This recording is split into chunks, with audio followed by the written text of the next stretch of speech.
The scope range of rods revolutionised the way a lot of anglers right across the UK and Europe approached their carp fishing. Mobility and stealth became a thing of ease, big lakes and boat fishing a pleasure, public transport and urban environments a more practical proposition, or perhaps it was just nicking that bonus hour on your lunch break with a sawn-off that gave you that carp fishing buzz. To showcase the exciting angling opportunities and adventures available to us and just how mobile, versatile and strong the scope range is, we've developed a series of challenges for Nash anglers to undertake. Each challenge will feature a different angler and they will be given 24 hours to complete their set task. This is the Scope Quest.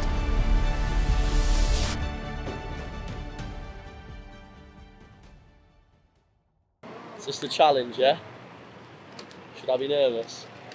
Your challenge is to catch a carp using only public transport to get to your destination. The carp must be at least 20 pounds and you have 24 hours to complete the challenge. That is doable. 24 hours, a 20-pound carp, only using the train, so we're limited to central London.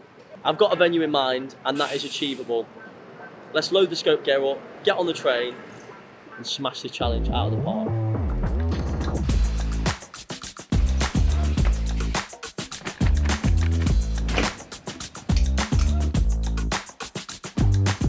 So this looks mental, but it's super mobile, small little trolley. I've got my big rucksack at the bottom, I've got my bed over the top, rods, bivvy. Now as soon as I arrive at the train or the bus, I'll take my rods, I'll throw them over one shoulder, I'll throw the bivvy over the other shoulder. And that's it in theory. Let's see if it works as well in practice.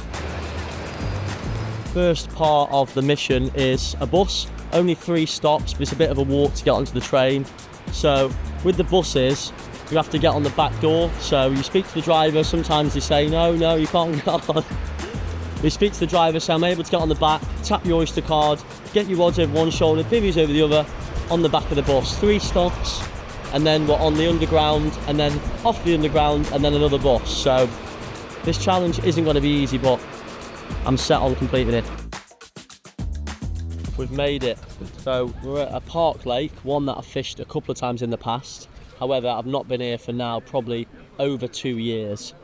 The good thing is, it's a relatively small lake and there's a lot of carp in here. From what I remember, there was probably a couple of 100 fish in this lake and a fair amount of good ones as well. Now, bit of an algae bloom, which is a little bit of a downer, but keep positive, get on the move, find some fish and get this challenge ticked off.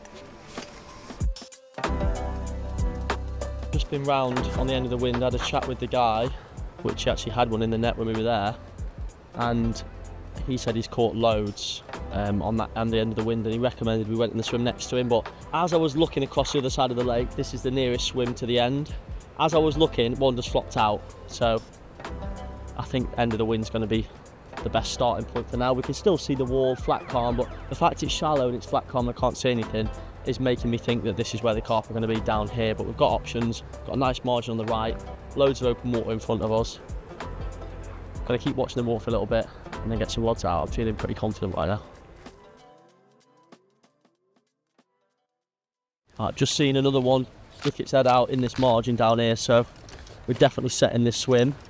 This little trolley is such a useful little tool, but if you are going on short little missions and you haven't got a trolley, this compact gear is genuinely the only way that it's possible. Like before this, I had 12-foot rods, I had a big bed, and it wasn't possible. I was very limited to where I could go fishing. As soon as I got the 4-fold bed, the small scope rods, that's when I was able to really utilise the public transport. And in London, you might say, why not just drive? But parking's a problem, accessibility.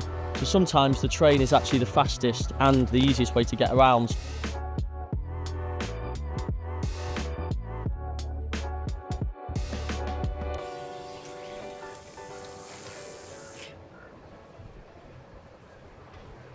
Four foot out there, I reckon. Smooth, soft silk, nothing too much to worry about. Yeah, pretty uniform. It's nicer in that edge, a bit firmer down there. Probably about 4 foot, the same as out there, but nice and firm. Bit of silk there. And I'm just going to literally just probably put 1.5 kilos, 2 kilos, a fair amount of bait. I'm just going to put that out over a bit of a spread with the spod, and probably go for 2 rods on a spot is what I'm thinking. So the spot out there is really smooth, silty, but it's pretty firm silt. On that first rod, which has gone on the right hand side of the swim, I've put a Slip D multi-combi, a rig that I use everywhere. It's got a stiff boom section, supple end section. I've gone for a 18mm yellow wafter. Apparently there's a lot of small carp in here, so I've gone a little bit big with a hook bait.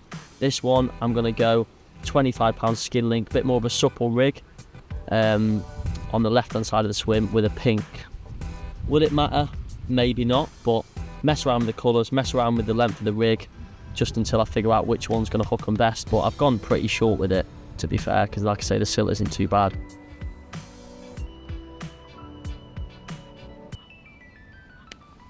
Job's a good one. Right, this is the third and final rod in position. Now I was flicking this one down towards the little sanctuary, but the chairman's told me it's best to actually wade down there and you can flick it right on the bushes. So there's like bird tables. It's a really nice sort of sectioned off bit where the fish have got a lot of water to hide away. So I walked down there, waded across the bank. It's only about 2.5 foot deep. Literally just load it down, scatter in a bait, and I don't think that can be any better. It is pretty much hand placed, so I'm confident this rod will go for sure, especially with that nice warm wind blowing down into there. Got the butt lock on there because I'm fishing it not locked up but pretty tight. I don't want it running through all the chains on the bird table, so fish this one relatively tight.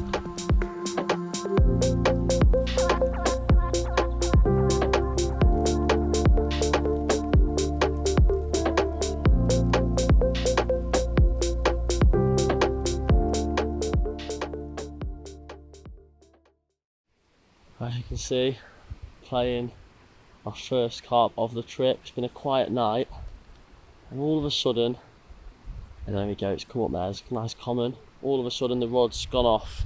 There it is, the first one, I'll take that.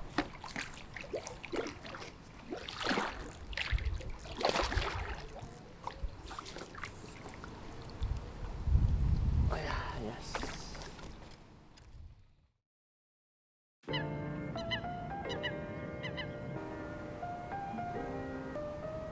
Not the target size, however it's a carp, and it came a couple of hours before sunrise, so I let it just rest in the net for a little bit to show you it in the daytime, and it started to pick up now. There's started quite a lot of fizzing around the lake.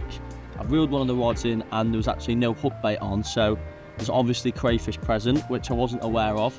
So the rods have gone back out nice and clean, a little bit of a top up of bait on all of them. I've got about 4 or 5 hours left, maybe even a bit more actually, before the challenge is over. So I'm pretty confident this will not be the only bite.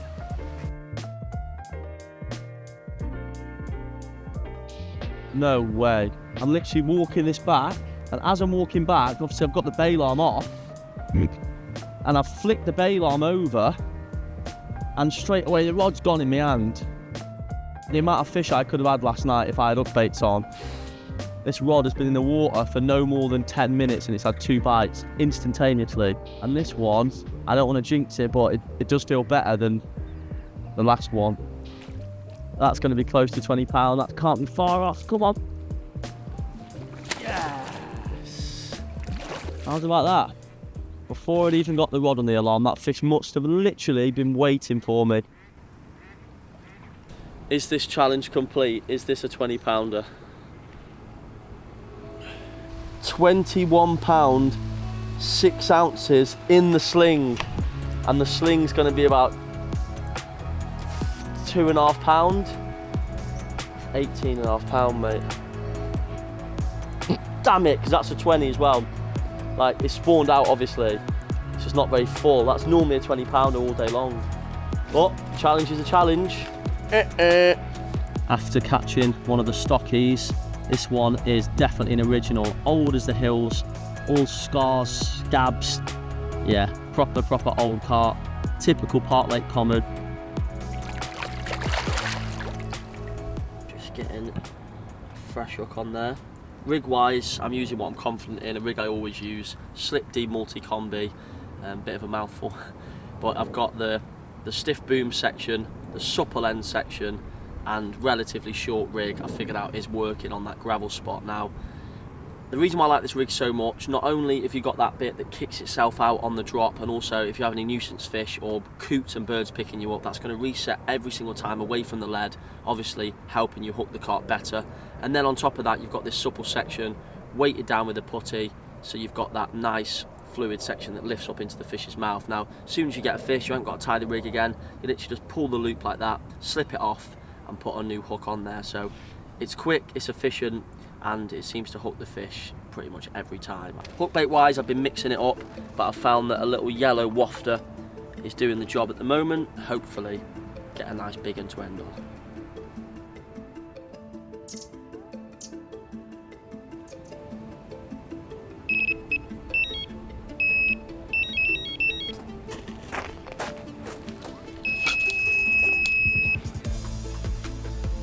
As you can see, I'm using quite sturdy rods, and despite Nash making 6-footers, 9-footers, which obviously are the smaller rods in the range, I find these 10-foot, 3.5 pound stepped up scopes to be the perfect all-rounder. They still fold down, they're still contractable. As you can see, I can still get them on the trains and stuff, but you're able to cast over 100 yards, you're able to fish in the edge, they're really versatile. And even snag fishing, you can really pull with them. I'm using 20-pound line, quite a big reel, so this scope range isn't just for jumping about in bushes and bread bombing. You can use it for proper fishing as well, fishing at range. You can see a good bit of play in action, but also you've got that stiff carbon that allows you to pull harder. Come on. Yes. Lovely jubbly.